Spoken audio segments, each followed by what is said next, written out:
Hello mga idol, meron na naman tayong bagong romance na mairerekomenda ko sa inyo. Sa berde na paligid sa eskwelahang ito nandito ang ating couple for today. Nakatingin si Junwon kay Sunwon habang nakapikit itong si Sunwon at napasabi si Junwon na nag-iba na daw ng hairstyle si Sunwon. At bigla namang naingayan sa umaga sa paligid si Junwon sabay tingin sa face ni Sunwon, na napakagwapo, na may magandang mata, ilong, at bibig, at na-compliment niya pa ang maputing balat ni Sunwon, na mukha talagang siyang noble person. Habang si Sunwon ay hindi naman nag-match ang sarili niya sa lugar na kung saan ay probinsya ang dating na napalipat naman ng scene kay Sunwon na antok ito at di nakamulat. Nakatingin naman si Junwon sa kanya habang sinasabi ni Junwon.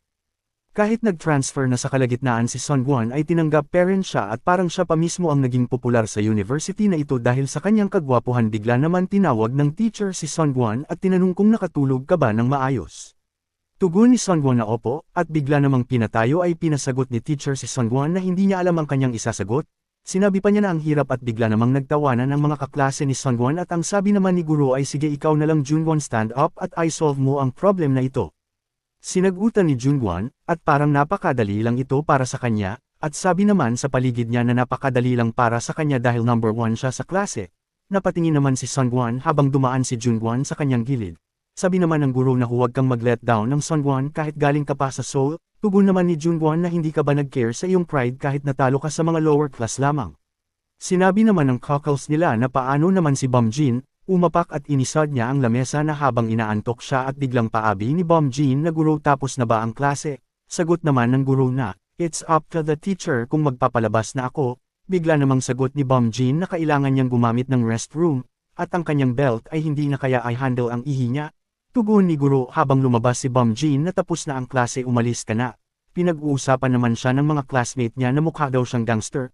Lumipat naman ang scene kay Junwon at nag-sorry naman si Sunwon nang dahil sa kanya ay pinagsagot siya sa harapan na pakapit naman sa leeg habang nagso-sorry si Sunwon. Masama naman ang tingin ni Junwon at pinaalis pa niya ito.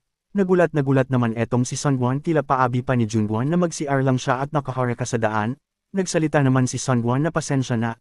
Lumipat naman ang scene sa dalawa na. Naparude daw ng ugali ni Junwon, tila sabi ng babae. Habang paalis si Junwon na binabackstab naman ng klase niya at habang naglalakad si Junwon na madaming nasa isipan niya na di na daw niya ang kanyang sarili.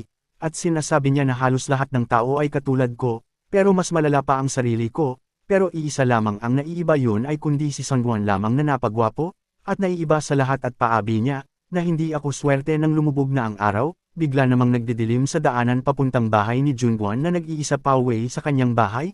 At sabi pa niya na hindi maganda sa kanilang bahay at hindi makapag-focus sa kanyang study dahil wala man lang kahit desk para makapag-start ng maayos na pag-aaral sa kanilang kwarto. Tugon pa nito na pwede naman sana sa eskwelahan ngunit hindi kaaya-aya ang paligid, dahil sa mga pangit ang ugali, at bigla naman niya na na-discover ang lugar na ito na tahimik at malayo sa gulo, isang bahay na mukhang kahoy ang gawa ng bahay. Ang bahay na ito ay parang warehouse at na-discover ito ni Junwon nang hinabol siya ng ina niya at nagtago dito sa lugar na ito. Para daw siyang cave ngunit malamig naman sa loob nito kahit summer na, at sinabi pa niya na mas nakakapag-focus pa siya dito kesa sa school dahil sobrang tahimik daw ng lugar ba ito. Sinabi pa niya na kahit walang furniture sa loob ay maayos naman at nakakapag-aral siya dito ng maayos. Bigla niya namang inilabas ang susi at kuminang ito at sabi sa isip na hindi na importante dahil wala namang tao sa bahay na ito. Binuksan niya ang pinto at pagbukas niya ng pinto at sinabi niya na, meron pa nga palang nag-iisang nakakaalam ng bahay na ito at iyon ay si Bomjin. Nakakagaling lang sa pagtulog niya at paabi niya kay Junwon na nandito ka na pala. Paabi naman ni Junwon na mukha daw notorious guy ito sa paligid at merong pangit na reputation sa mga tao. Patanong naman ni Junwon na hindi ka pumunta sa school, natulog ka na naman ba dito? Sagot naman ni Bomjin na kasi naman ni Bob Oring ako whatever. Sagot ni Junwon, nakatalikod si Junwon. At nakatingin naman si Bomjin at nag-aya siya kung gusto niya daw ba ng ramyun. Na habang hawak ni Junwon ang ballpen na nag-aaral, paagot naman ni Junwon na hindi masyado. Tinanong naman ni Bomjin kung mag-add ba ito ng itlog. Paagot naman ni Junwon na oo, dapat may itlog yan para matamis katulad ng ginawa mo last time. Napaisip naman si Bomjin, ngayon alam niyo na ginagamit ko itong empty house with another guy. Napakagandang kwento nito mga idol, sa sobrang ganda ng story na nasa chapter 1 pa lang tayo, ngunit ang ganda na ng ating plot twist. You can follow for more mga idol para sa ating latest episode ng ating recap sa mga romance manhwa. Please subscribe and like mga idol. Salamat sa inyo.